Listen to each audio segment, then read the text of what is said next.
Hello, everyone. Thank you for joining me here today. If you were here previously for my first speech, welcome back. And if you are new here, welcome.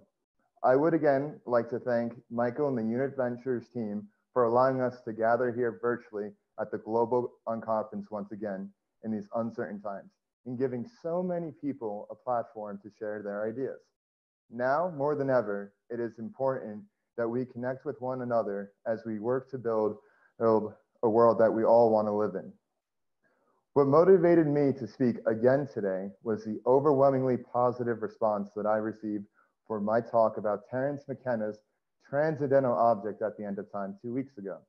I could have just ended there, but as more people reached out to me about where they could find old McKenna lectures, I knew I struck a chord and had to keep the momentum going. So for this session, it's going to be a little different than last time. For the first part, I'll be presenting my take on how language creates reality through the lens of Terence. After that, we'll be having a discussion that will be hosted by Jonathan Doobie, who is my friend that introduced me to McKenna in his dorm room all those years ago. This portion will be a lot more freeform, and I encourage all of you to participate. When I spoke about the transcendental object last time, I talked about different moments in time where radical changes occurred at what I called transcendental checkpoints. In one instance, I stated that the transcendental object was the spark of consciousness that lit in our human ancestors' minds and helped us develop a propensity for language, which in turn gave us the necessary tools for us to articulate and manipulate the world around us to our advantage. Today, I want to expand upon this point and show how language constructs reality, or as Terence puts it, how the universe is made of language. I hope by the end of this talk, you all view language not as something we just happen to do by circumstance, but is actually the force behind creation in the universe and is one of the most powerful devices we have at our disposal as conscious human beings. When we talk about what the world is made of, we usually describe it in scientific terms, and this scientific view has dominated our present-day culture. Science puts forth a rudimentary objective model of what the universe is. For example, science states that the Earth is made up of layers. There is a layer of gases in the atmosphere, a layer of water in the hydrosphere, and a rigid rocky crust that makes up the Earth's lithosphere. Together, when all of these layers are under the right conditions, life begins to appear, thrive, and reproduce, which leads to the formation of the biosphere. But when humanity enters the picture, a whole new layer is put on top of the biological world. This coating is invisible unless you are born with the ability to comprehend complex communication via language. It is through language that this cultural layer on top of conscious life that allows for the spread of ideas forward in time and always at an ever increasing rate. When a group of people begin to have a common set of values and ideals, and those ideas expand, that is when societies and civilizations emerge. It took billions of years for life to take shape in order to have the world we live in presently. But understanding the earliest beginnings of life is absolutely essential to understanding language because it embodies the essential properties of what makes language what it is. Language is an informational system that propagates knowledge across time. I want to repeat that. Language is a distributed informational storage system that propagates knowledge across time. Terence sums it up beautifully when he says, life is not an ephemeral process in an entropic universe. Life is a process that has a duration which exceeds star life, and life's strategy for running against the second law of thermodynamics and expanding and conserving order structure over vast periods of time is a strategy of encoding information and retaining it. He continues by saying, in other words, languages which are abstract systems of notation that can be laid onto nucleotides or coconuts or scratches on clay or whatever allow for the conservation of complexity. Language came about out of the universe's desire to store and spread information, and the beginnings of this can be found in the earliest forms of life. Let me put it to you this way. Life has existed continuously on Earth for at least 3.5 billion years. That is longer than the life of 40% of stars that have ever existed in the universe, and gives credence to Terence's notion that life is programmed to exist longer than the lives of stars. Language is the universe's response to the ever so present decay of systems via entropy that happens naturally within the universe, and assures the passage of data, at first in biological form, and can even endure the most treacherous of conditions. Whether life emerged from non-life on Earth or traveled via spores from the outer depths of space, either way, the first life had to be able to survive the most treacherous environments. And what mechanism allowed the first epoch of life as unicellular organisms pass as vital information down to succeeding generations? DNA. DNA is made up of nucleotides that form meaningful components such as genes and chromosomes. It is the arrangement of 4 nucleobases in DNA, which are symbolized as A, C, G, and T, that instruct how an organism functions and directs the transmission of that information over time. That is not so much different than how ideas flow from one human generation to the next. The overarching difference, though, is that instead of the passing of biological information down in the form of genes, people pass cultural information down in the form of memes. Now, I'm using the classical Richard Dawkins definition here, which is that memes are the smallest unit that we can culturally transmit, just like how genes are the smallest unit that we can biologically transmit. Language is an ever-evolving, incomplete project that we are all participating in building, whether we realize it or not. Terence said that thought can't go where linguistic paths haven't been laid. And that is absolutely true. Everything in the world today once started out as an idea in someone's head that they articulated into words well enough for others to understand, and then everyone acted upon. The ramifications of this are pretty clear. Language doesn't just describe the world around us, it makes the world around us. From airplanes to washing machines to supercomputers, the incredible innovation of our modern world today was quite literally a dream in someone else's head that happened to come true. Their dream is now our reality. This ability to imagine what hasn't previously existed speaks to the innovative nature of humanity that is due to our ability to imagine. It is almost as if, as human beings, we hold the key that unlocks the door to a higher dimension where the realm of ideas exists. That key that we have at our disposal is our capacity for language. And it allows for us to conceive of a world that does not exist, but could exist if communicated properly. Oftentimes, we find extreme difficulty conveying ideas if there is no word for it. Those who are fluent in another language have most likely been in a situation where they are unable to translate something properly because one of the languages in question lacks the vocabulary to characterize a feeling or situation. For example, imagine if you are having a conversation about love, but the word love does not exist in the listener's native language. How would you describe it?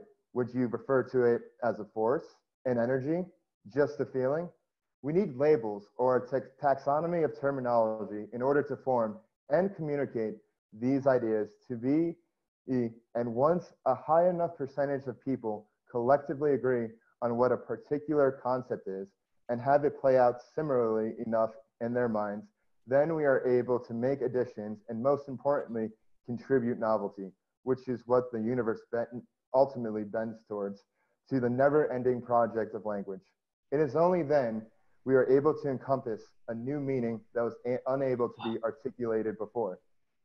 At first, hunter-gatherer societies passed down knowledge through an oral tradition. This information included strategies essential for our survival, such as the classification of plants and food preparation. We can envision these proto-languages as the Neolithic age, only to encompass what was needed and nothing more. There were no complicated societal structures to comprehend, just man, nature, and his beliefs about the world.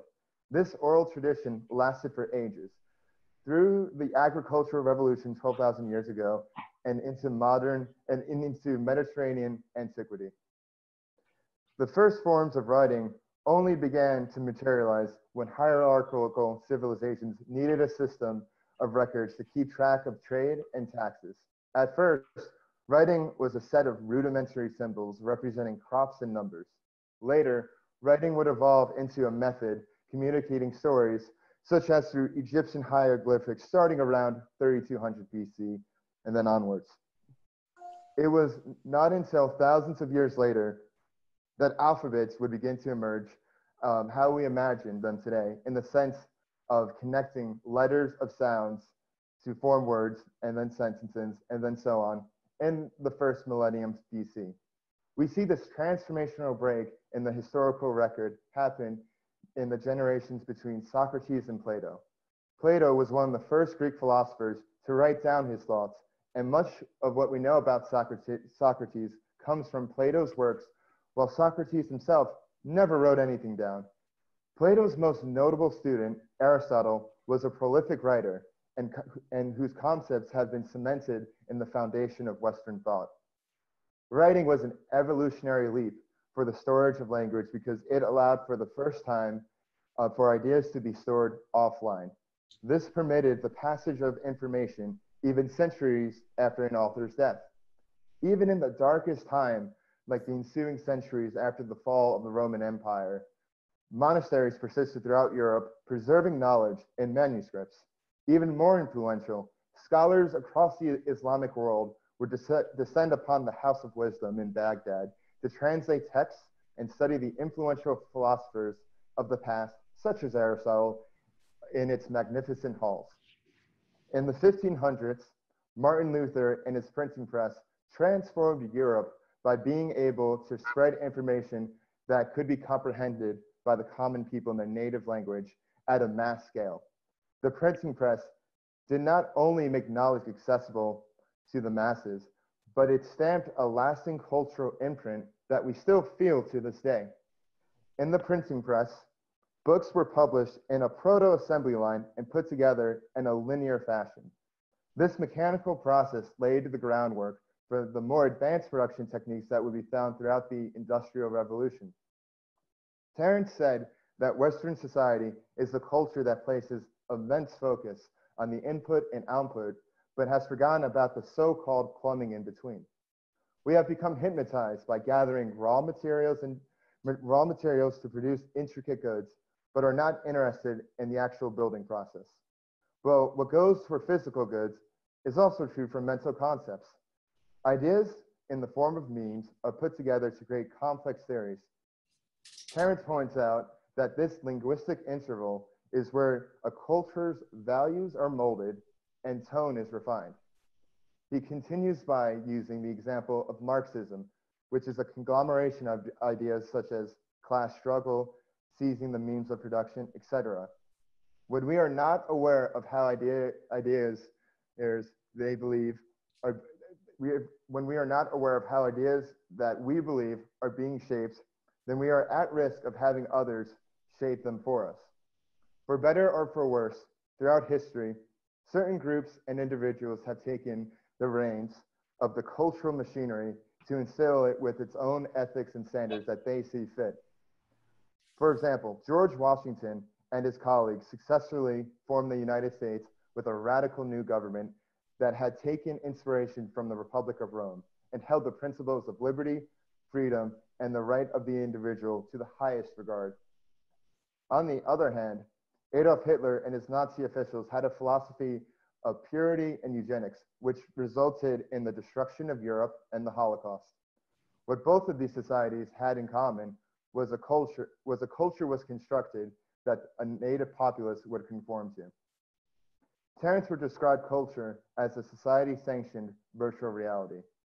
It is a social contract of sorts. If you conform to the expectations and values of society, then you will be rewarded and accepted in your culture. By instilling commonality of beliefs among its adherents, culture is the glue that holds society together. In our current culture, The common narrative that is repeated is to go to school, get a job, start a family, work until you retire, and so on, and that's it. But what happens when the social contract starts to break down and school doesn't necessarily lead to a job and you're unable to make ends meet? This is where culture unwinds and society breaks down. We're actually seeing this happen now right before our eyes. The coronavirus has shattered the consumption-based society that we live in. Tens of millions of people have lost their jobs and are unable to live the lifestyle they once enjoyed. Colleges, once seen as a vehicle to a better life, have tens of millions of Americans entrapped in debt, taking years, if not decades, to pay off. The image of the pursuit of happiness that Thomas Jefferson envisioned when he wrote the Declaration of Independence is all but fading from view. But it's not all doom and gloom, but it's actually a great time of transformation into the new. As we witness the death of one culture, we see a birth of a new one. The physical is being transmuted into the digital, and society is finally having its long overdue rebooting of its cultural operating system. The linear vertical tendencies that have characterized the past 5 centuries with the printing press as the intellectual blueprint is giving way to a distributed horizontal dispositions that have only become empowered today because of new technologies, such as the personal computer and the internet. Today, we can, at the speed of light, access information from anywhere in the world and connect with people from across the globe. The internet has become the dominating force when it comes to the spreading of memes and creation of culture. We are still in the process of this transformation, so it's hard to predict where it will lead. But the decentralized nature of culture today empowers anyone with an internet connection and the courage to share, the ability to offer their thoughts on just about anything. At our fingertips on our keyboards, we have the power to shift conversations and shed light on subjects that are in dire need of attention. Certain people have mastered this new interconnected world, while others are still trying to adjust. Whatever level you are currently at doesn't matter, because you can always improve if you ever so desire. You just have to find the right words. Thank you. Thank you, everyone. That was my talk.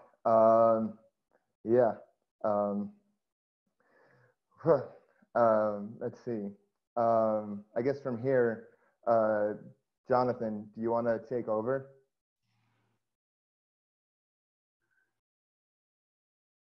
Sure. Yeah. Thank you so much, Dave. Dave, that was absolutely wonderful. I can tell you put a lot into that, and you spoke very well, very clearly. Some of these ideas are really complex, and they can be very difficult to kind of wrap your mind around just as someone's going through the conversation. But I felt that you really took it from a beginning point and walked us through in a very efficient manner, Dave. That was very impressive for how much you communicated. So thank you. Thank you. I appreciate it. Couldn't have done it without you, honestly. Thank you. So a little background here. Dave and I have been a fan of Terrence for quite some time, and I enjoy talking about his ideas, and to be able to share these ideas with others, we feel is so important to make sure some of his best ideas don't get lost. Now, Dave unpacked a lot for us there. We have some highlights. I had some ideas that I could expand upon, and we really wanted to make this more of an open forum, though, and allow for the second half of this to include the audience. So if anyone has any questions on what Dave spoke about, and you can ask them kind of openly towards both of us, or if you have a question particularly for either of us, that's fine. And we'd love to elaborate on anything that wasn't clear.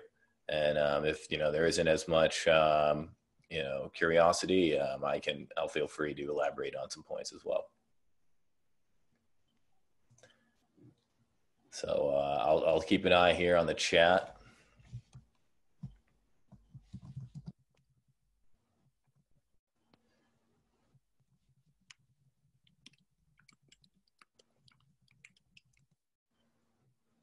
All right.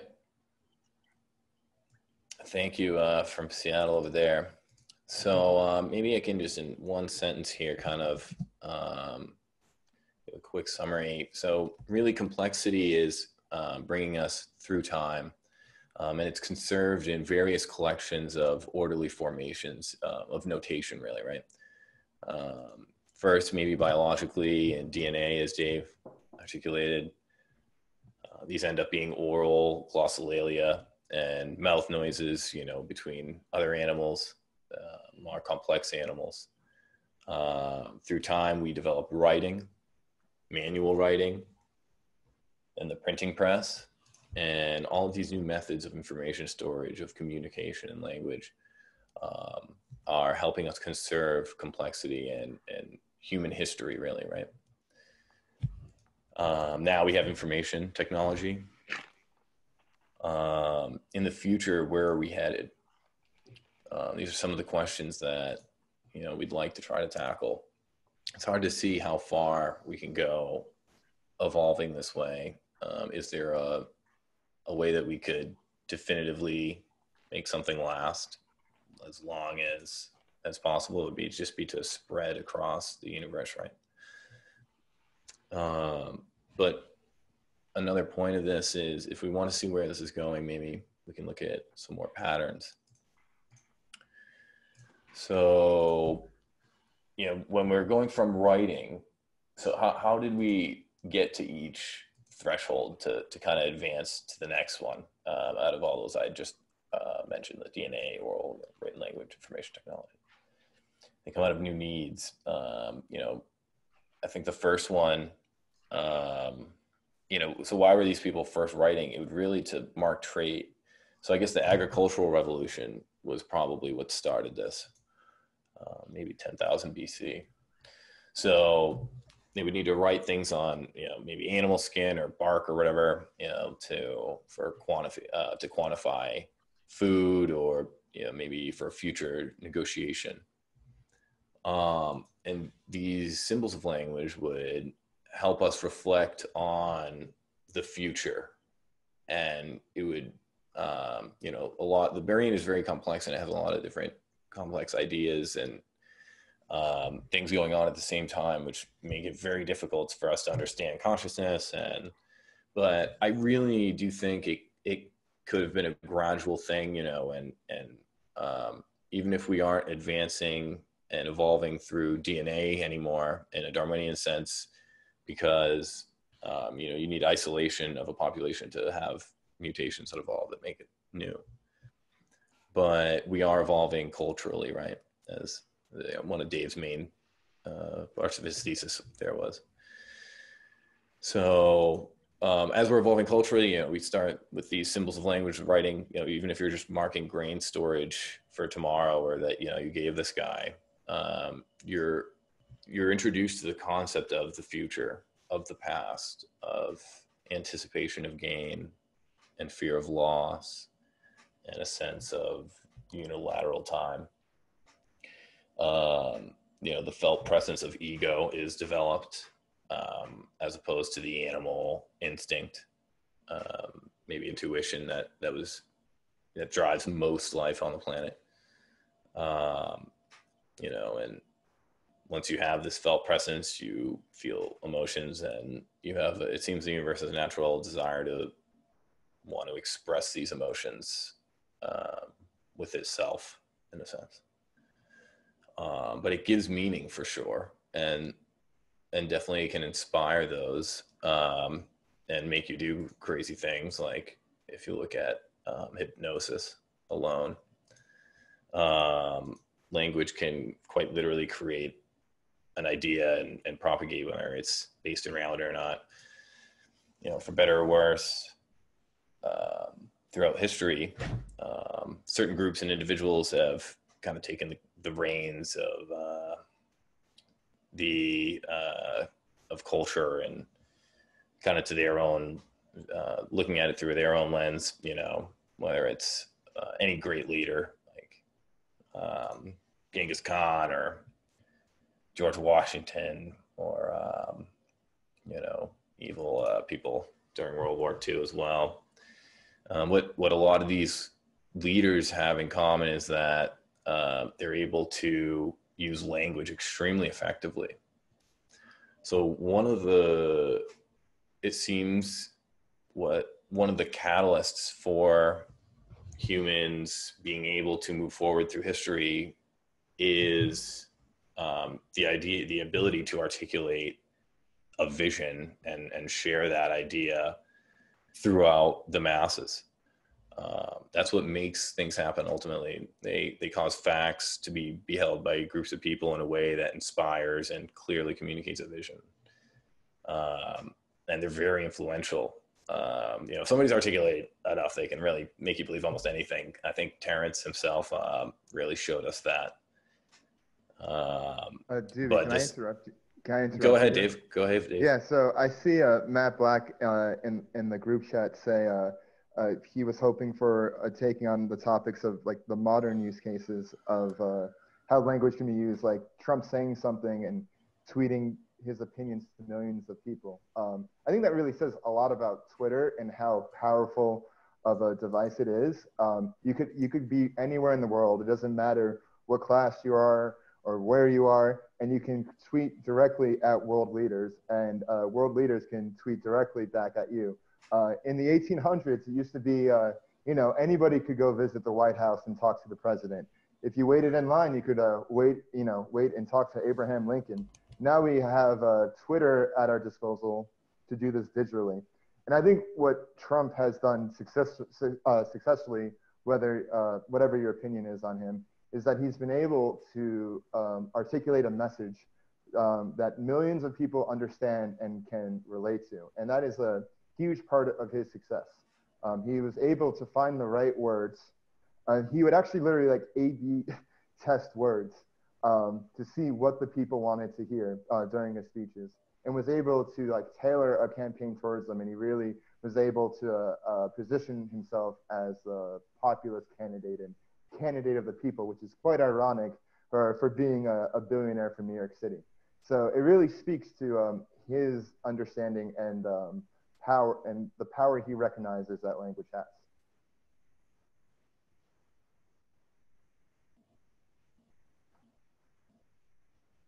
What do you think about that? Sorry, Dave, you asking me? Yeah. What are your thoughts on that? Yeah, absolutely. I mean, kind of what I was just, it was a great segue right there. You jumped in at the perfect time. Yeah, I mean, those leaders that can inspire, are what cause action, you know? It takes a lot of people to make most important things that are worth doing on a societal scale. It takes everybody on deck, all hands on board. So, and again, sometimes people just are looking for that inspiration if they don't have another one, wanting to be on a team, not having to come up with your own vision and kind of just being able to subscribe to one is, really an attractive kind of option. And Terence even says like people have like just like a very deep desire to addict to things, whether that's to substances or people or ideas. And people, especially in times like now, when they feel powerless, they addict to these ideas that feel like they empower them, whether they actually empower them or not.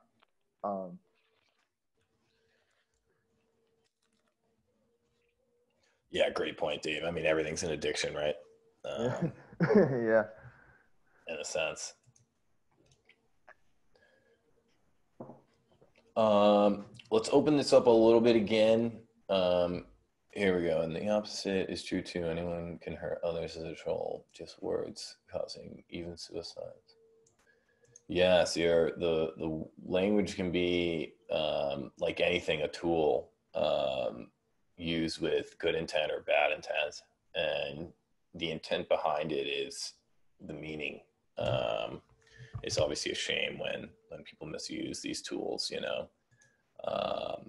I always compare some things to like a saw. You can build your little brother a treehouse, or you can chop off a finger. So yeah, technology does.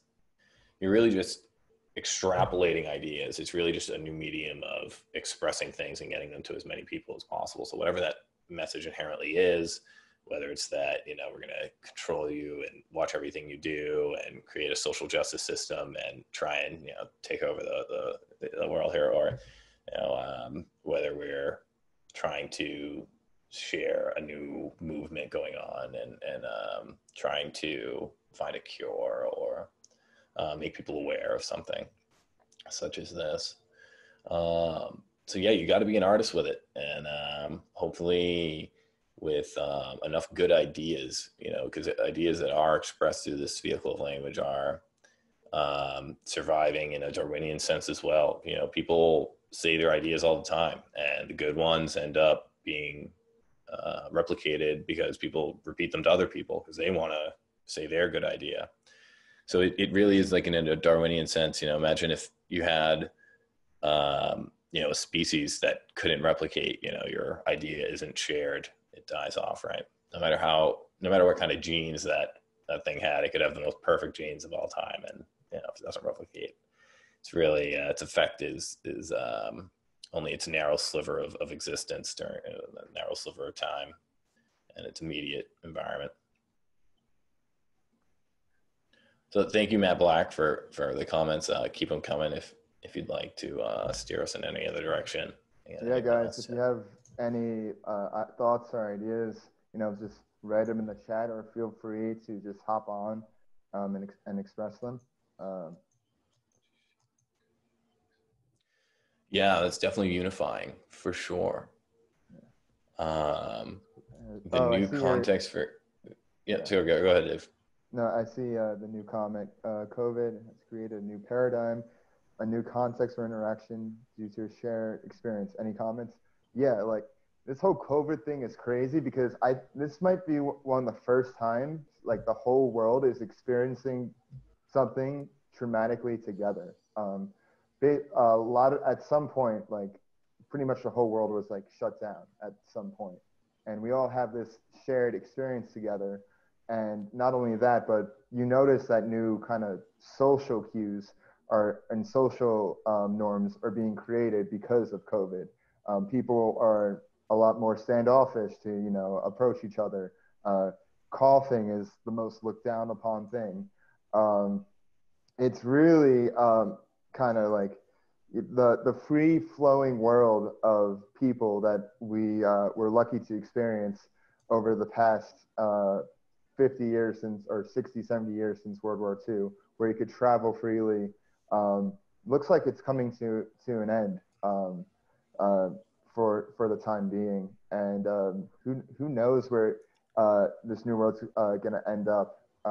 It's kind of ironic, like it's kind of like the right-wing dream to have like closed borders and extreme nationalism and extreme regulation of like I said, borders, and now like and now that's like come true because of COVID.